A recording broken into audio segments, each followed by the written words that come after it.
Hello, welcome back. Today we're gonna do like dragonfly farming. It's like the second episode of all the critter farming episodes.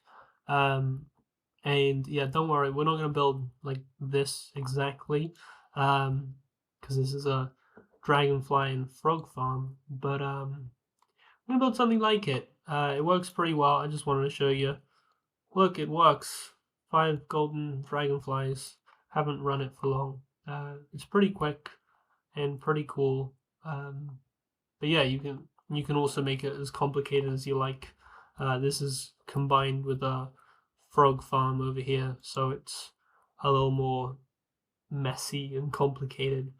But yeah, so this is like the slimmed down, less complicated version of the farm.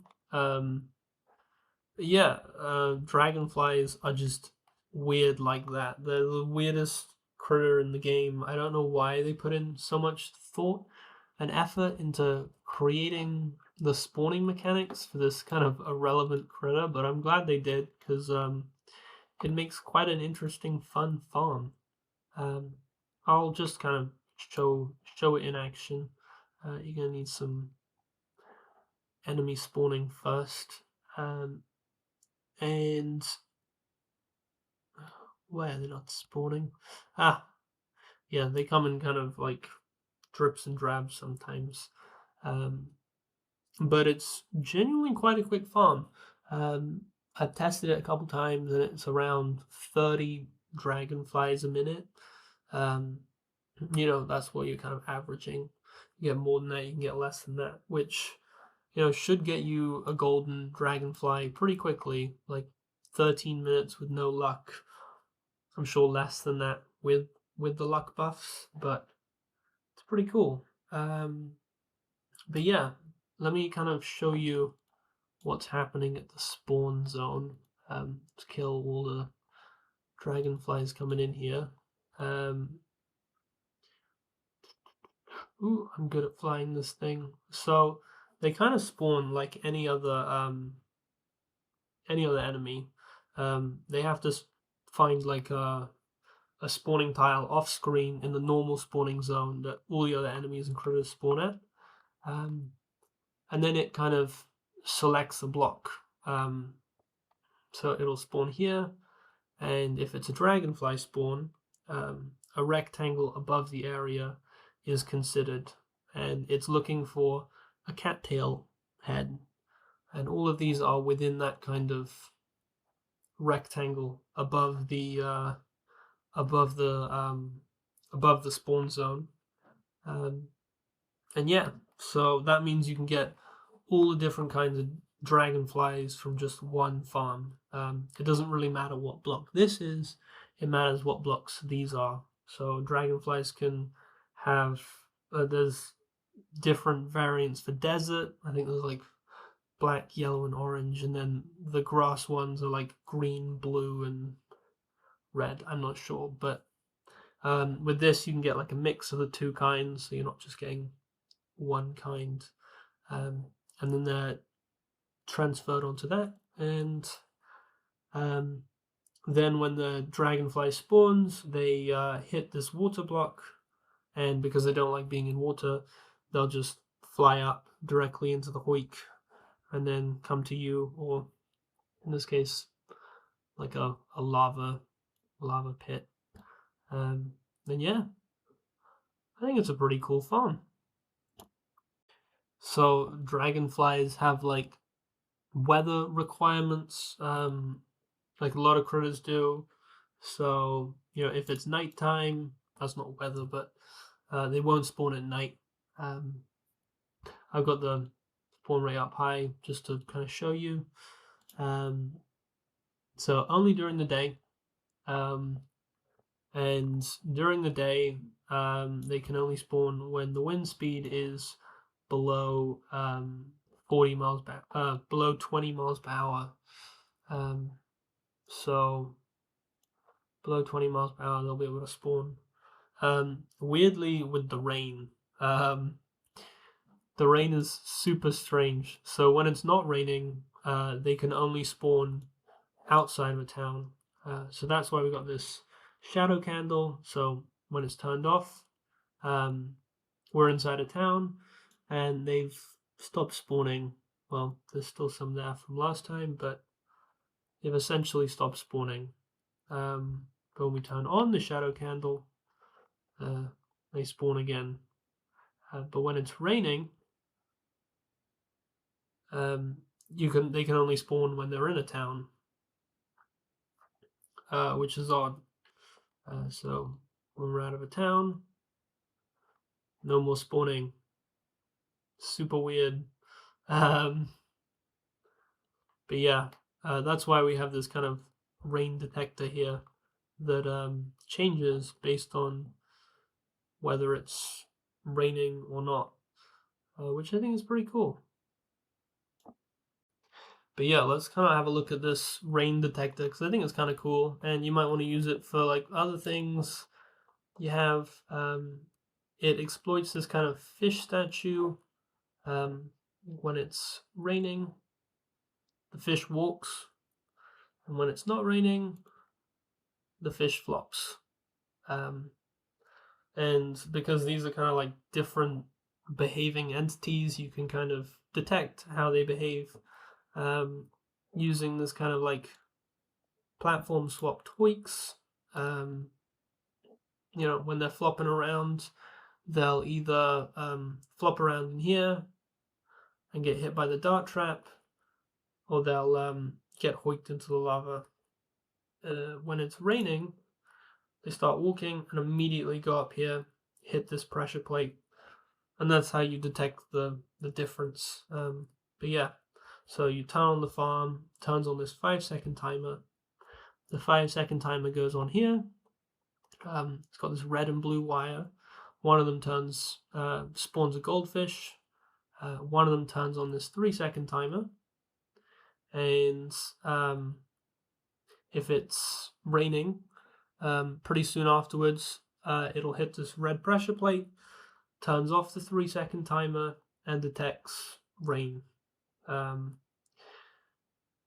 that green wire. But if it's not raining, nothing will turn off this 3-second timer. So it'll fire and it'll detect rain and also kill the goldfish if it's still there. Kind of cool, I think. And yeah, I'll explain how that's built. You can use that in whatever build you want. I don't know what this could be used for outside such niche circumstances, but like, I don't know, maybe for water leaf, I don't know, but go for it. So, yeah, the kind of materials you need are in here. Um, Pretty easy to get. You can craft a fish statue out of 5 goldfish and some stone and some ectomist, I believe. But yeah, all of these materials are needed. Sadly, this is kind of like hard mode only. I can do a pre-hard mode version if y'all would want. But yeah, if there's demand for that, I don't think there would be. But just these. You can use grass seeds or the staff of regrowth, or yeah, and lava buckets. You don't have to have the bottomless ones, obviously, but yeah, and you can also set up instead of a king statue, you can just set up permanent housing if you don't have one of those. So first thing you're gonna want to do is find the cattail. I wouldn't wait for them to grow. Just find one in your world that's already there. If you do have to wait for them to grow, just make a big pond and wait till it's fully grown like this. Make sure to also have your guide to environmental preservation, which you can buy from the Dryad. Just means that if you swing your sword or your pickaxe, it won't get hurt. You can still break them like that, but you have to actually click on it. First, you're going to want to isolate this and build around it like this, giving it some room like that. and voila. And put some bubble blocks right above there. Perfect. Then you can start to kind of clear out an area. If you're on sand, this is extra important. Make sure there's a block supporting this. But then you can kind of clear out the water and the rest of the blocks a little bit. Also, once you've cleared the water out around it, I'd leave and rejoin the world because there's still, you know, water trapped in these little pockets here, and we're going to be surrounding this with lava later on. So if you do that, you'll just get obsidian forming. You can either leave the world, or you can hover your sponge over these. Either way works, like this. But make sure to do that. But if you leave the world,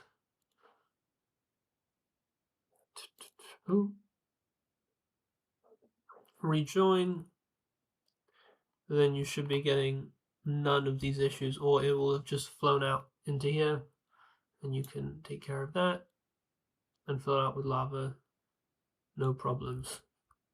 Yeah. And start destroying stuff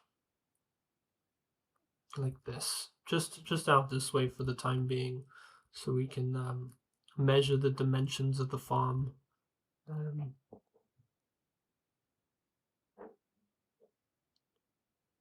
And a little bit out here. You know, if you're using a draw containment unit, obviously be careful.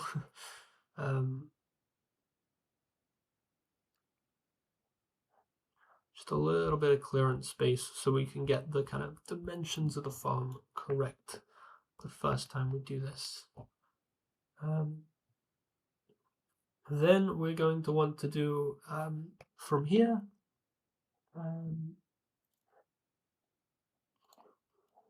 We're going to grab around 15 of these blocks just to measure out where the spawn zone is going to be.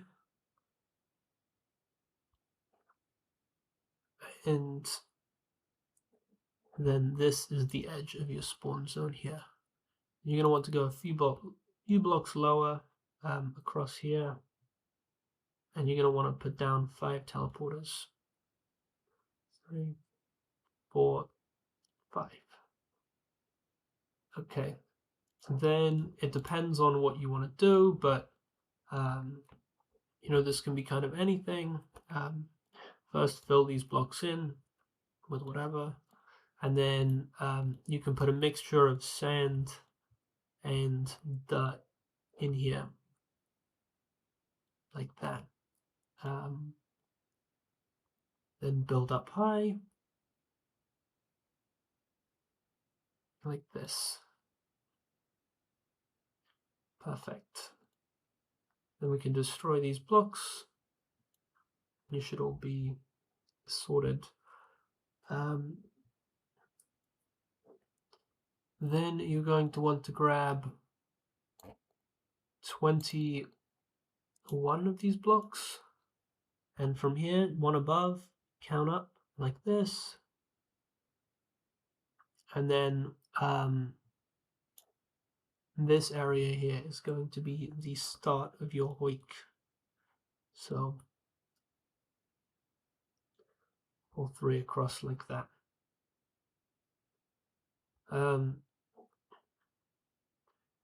Then you're going to want to go back to your spawn zone, build up a little bit, see above this, and we're going to want to measure 64 blocks in one direction. Okay, so you grab 64, you place it down like that, move it across, and then with a different block perhaps, maybe some wood, I don't know.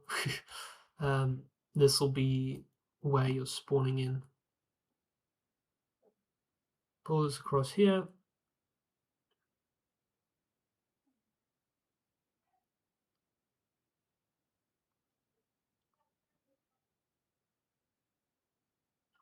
Like that. then you can remove some of this wood. And you want to be around here, in line with this. And like that. Perfect. I often like to mark it out with a little cross just to know your spawn zones. I've kind of spared you some of the details, but you want to clear out a large amount of area around your center tile.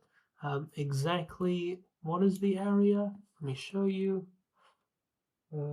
Get some binoculars to give you the scale. The ruler, so you're going to want to go out 90 blocks on this side, 90 blocks on this side, and 50 blocks down, and 50 blocks up. Yeah, then you can destroy this scaffold here. Bring these down to the same height, possibly. Destroy these scaffolding blocks here. Fill this up to the top.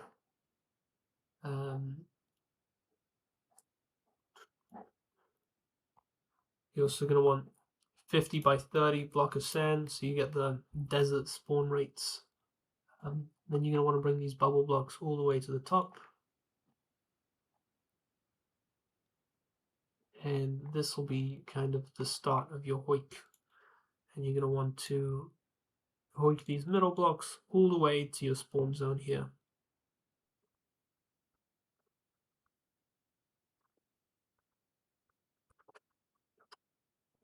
Alright, that was tedious.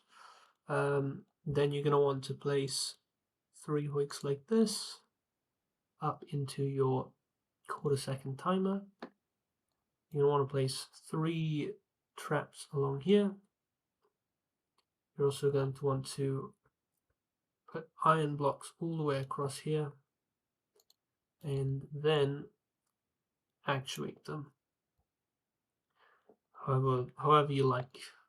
Remove all the actuators, move the switch, and then you're going to want to put grass seeds or staff regrowth on the dirt blocks here. And yeah, vibes. A few logic gates here and there. Put those down. Put off logic lamps above them. You're also going to want to fill these all the way up with water.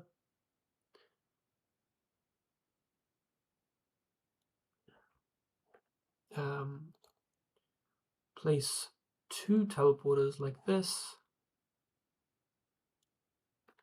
Create sort of look like that. Hammer these so they're like this. And on these blocks, place red pressure plates. And put like that above. Then you can put your switch down. And the switch will look like this.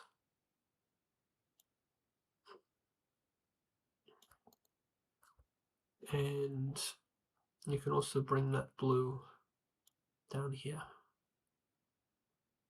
And then you're going to want yellow going all the way across here and into these. For each of these, you're going to want to put like that, blue, and the last one, green into there. And you're going to want to go all the way down. This can be in like a cave somewhere. Doesn't really matter where you put it, just far away. Place your ice rod here. Like that.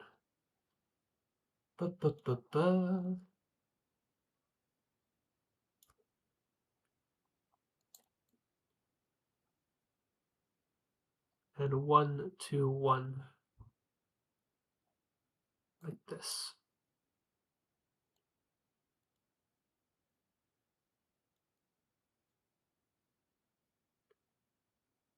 Up here. You don't have to clear out a big area for this. I just used T-edit. That can literally be anywhere underground in like a hollowed out little space. Doesn't matter at all. Then you're going to want to put this, some bubble blocks across here. And you're going to fill this with lava.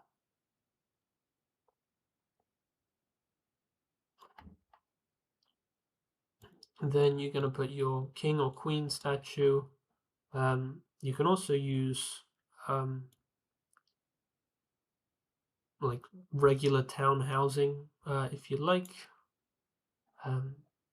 Just make sure it's on screen for the player, and put a switch here with some red wire or something like that. Then you're going to want to fill this with water, up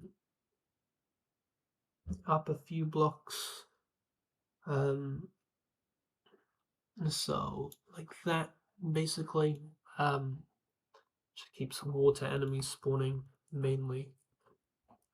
Now for kind of the most complicated part of the build, the rain detector.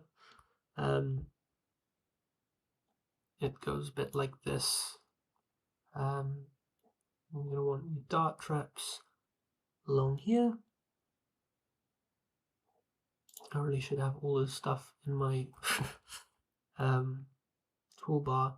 You're also going to want some platforms, which I forgot to mention. Any platforms will do. But yeah. Then you're going to want to have 2 blocks here.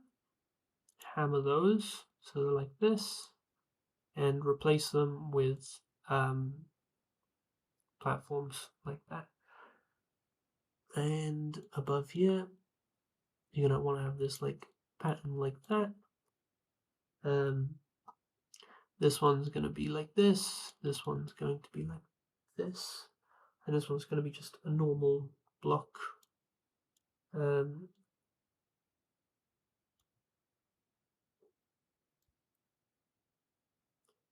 Yeah, that's the basic look of it. Hammer this to be like that, and then also replace it with a platform, and put a pressure plate on top of it, a red one. And then fill this with lava and this with lava. I believe that's about it for the look of it. Now for the wire stuff, you're going to want a 3-second timer out here, and a bit further along, a 5-second timer. Then you're going to want 2 logic gates here and here, and then 2 off logic lamps on top of that. You're going to want to bring a green wire from your switch all the way to your 5-second timer, a yellow wire along here, a red and a blue wire underneath. The blue wire is going to go to here, and the red wire is going to hit your goldfish. Then you're going to want a red wire along here, a blue wire. This is going to be your not raining output, this blue wire, and then a yellow wire is going to come from here to this 3-second timer, and a green wire that's going to be your raining output. From this, you're going to want to put a yellow wire as well. It's going to go to the dart traps. And I believe that is about it. Then finally, you're going to have your mechanism for turning on and off the shadow candle. You're going to want your green wire to go to one of them, and your yellow wire, your blue wire even, to go to the other. You have a red and a yellow even, and you're going to want to place your shadow candle somewhere around, like here. Yellow is going to go there, and red is going to go there. Now, turn it on, see what happens. Just click the 5-second timer, and if it's not raining, should do something like that. And for when it's not raining, you want this shadow candle to be on. So if it's not on, turn it on, and then it will be calibrated, I guess, to the weather. You see, if it's raining, it'll turn off like that. But yeah, then you can turn this off like that. And the last thing you're going to want to do is a yellow wire along here. You're going to want to put a gnome somewhere. Also a water candle somewhere. Just make sure no wires are intersecting the water candle. You want it to be on. Then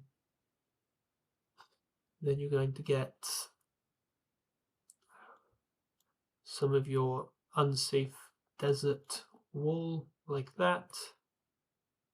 And it should be nearly done. Have I forgotten anything? Yeah, you're going to want to put some lava on the floor to stop enemy spawning.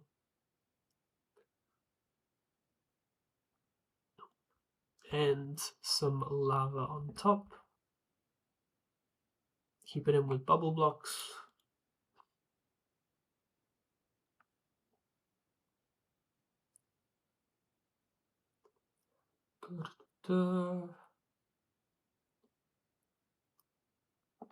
And then let's turn it on, see if things are working. This should be spamming like that. Dart should be firing if you... Whoops. If you go in here, it should give you something like that. Try and get yourself above. And let's test it out. So, spawn some NPCs.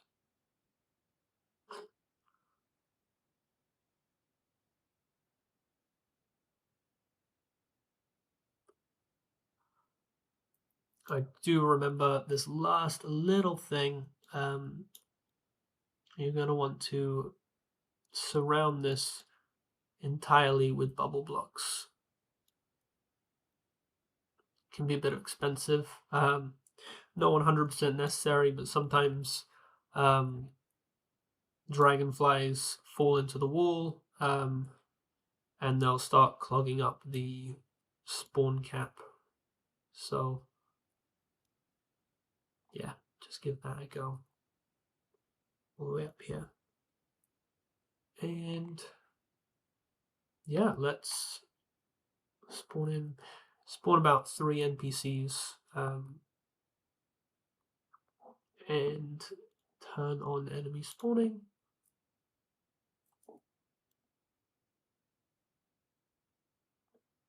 And they should be spawning like that.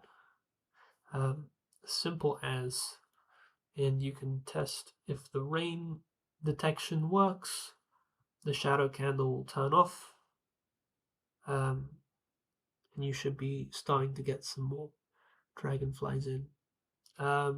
You can also put down a chest to put all your dragonflies in. But yeah, that is about it.